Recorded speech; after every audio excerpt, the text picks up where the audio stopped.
자신의 성격을 한마디로 정의할 수 있으신가요? 사실 저는 못할 것 같아요. 어떤 사람을 만나면 밝고 말도 많아지는데 어떤 사람을 만나면 진지하고 말수도 없어져요. 이렇게 만나는 사람에 따라서 성격이나 성향이 어느 정도는 바뀌어요. 또 그에 따라서 나의 강점이 드러나는 경우도 그렇지 못한 경우도 생기죠. 분명히 나의 능력을 200% 올려주는, 같이 있을 때 나를 빛나게 해주는 사람이 있어요. 오늘은 나를 부자로 만들어줄 소중한 인연은 어떤 사람인지, 만날수록 부자 되게 해주는 사람의 특징 두 가지를 알아볼게요. 만날수록 부자 되게 해주는 사람 첫 번째, 리액션을 잘해주는 사람. 소통 전문가 김창옥 강사는 웃음의 의미를 이렇게 얘기했어요. 웃어주는 게 뭐냐면요, 박수 치는 거예요. 당신한테 제가 어떤 행동을 할 때 여러분이 웃어주시면 이게 지금 저한테 박수 치신 거예요. 그러면 제가 어떻게 되는지 아세요? 자존감이 올라가요. 내 존재가 소중하다는 느낌, 내가 있어서 이분들이 좋구나, 이건 비언어적 언어거든요. 여러분의 마음에서 우러나온 거예요. 이러니까 제가 리액션 좋은 강연에서는 제 능력의 200%, 300%가 나와요. 아무리 재밌는 사람이라도 리액션 없는 사람과 있으면 그냥 재미없는 사람 되는 거예요. 사람들은 말을 하는 사람이 분위기를 주도한다고 생각하지만 사실은 듣는 사람이 리액션이 분위기를 만들어요. 리액션은 말하는 사람이 잘하고 있는지 방향을 잡게 해줘요. 말을 했는데 상대방이 아무런 반응이 없다면 말하는 사람은 내가 잘못하고 있나 하면서 의기소침해지고 더 이상 말을 하지 않거나 다른 주제를 얘기하게 될 거예요. 이렇게 계속 겉도는 얘기만 하게 되는 거죠. 상대방이 지속적으로 흥미롭다는 반응을 해줄 때 말하는 사람은 내가 잘하고 있구나 하는 자신감을 얻어서 더 깊은 얘기들까지 편하게 할 수 있는 거죠. 이런 깊은 대화가 우리에게 영감을 주는 경우가 많아요. 가끔씩 누군가한테 말을 하면서 갑자기 생각이 정리되고 스스로 깨달음을 얻는 경우도 있죠. 디지털 카메라의 최초 개발자인 스티븐 세스는 필름을 어린아이가 이해할 수 있도록 말하려고 하면서 디지털 카메라의 아이디어를 떠올렸어요. 필름은 그릇이다, 이미지를 담으니까. 그런데 꼭 필름에만 이미지를 담을 필요가 있을까 하는 생각이 들었고, 이것이 디지털 카메라의 아이디어가 된 거죠. 여러 주제를 얕게 얘기하는 것보다 한 가지 주제를 여러 방면으로 얘기할 때 창조적인 생각을 할 수 있어요. 머릿속의 지식 조각들을 여러 가지로 조합해보면서 새로운 의문점이 생기고 그 의문점을 해결하면서 혁신이 만들어지는 거죠. 이런 깊은 대화는 아무나와 할 수 없어요. 깊은 대화를 편하게 할 수 있도록 경청해주는 상대가 있다는 것은 축복이에요. 사람은 남의 얘기보다 내 얘기를 하고 싶은 게 당연해요. 그래서 진심으로 경청해주는 배려심 많은 사람은 정말 드물죠. 유독 어떤 사람과 이야기할 때 새로운 아이디어들이 많이 떠오른다면 그 사람은 나의 얘기를 경청하고 적극적으로 리액션해주는 사람인 거예요. 그런 사람과는 꼭 평생 함께 가야 돼요. 말만 번지르르한 사람보다 경청해주는 사람이 나를 부자로 만들어주는 사람이에요. 귀인을 멀리서 찾지 마세요. 잘 들어주고 잘 웃어주는 사람이 내 인생의 귀인이에요. 만날수록 부자 되게 해주는 사람 두 번째, 내 꿈을 이룬 사람들. 다른 사람의 감정이나 행동을 나도 모르게 따라하게 될 때가 있어요. 누군가 우는 모습을 보면 같이 눈물이 나고, 행복한 표정을 짓고 있는 사람을 보면 나도 모르게 웃음이 나요. 이것은 거울 뉴런이라는 내 신경세포 때문인데요. 거울 뉴런은 다른 사람의 감정이나 행동을 보는 것만으로도 마치 내가 그 행동을 하는 것처럼 뇌를 활성화시켜요. 예를 들어서 어떤 사람이 다리를 꼬고 있는 것을 보면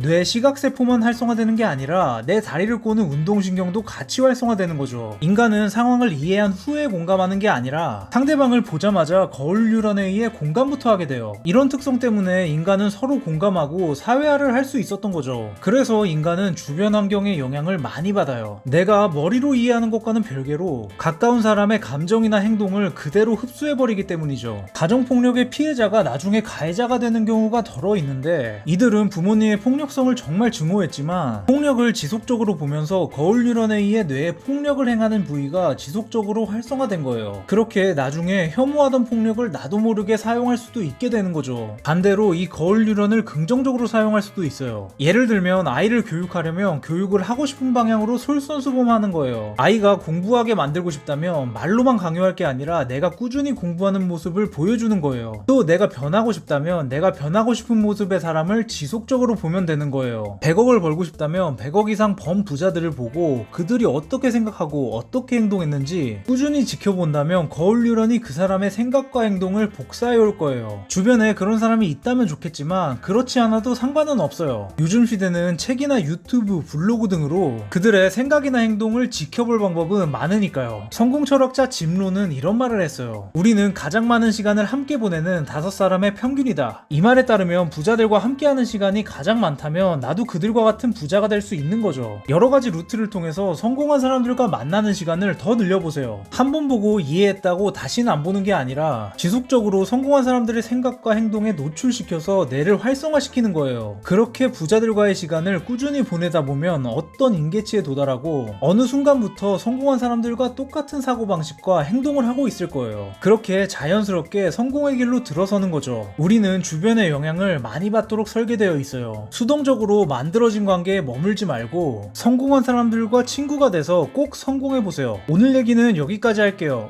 모두 100억 법시다.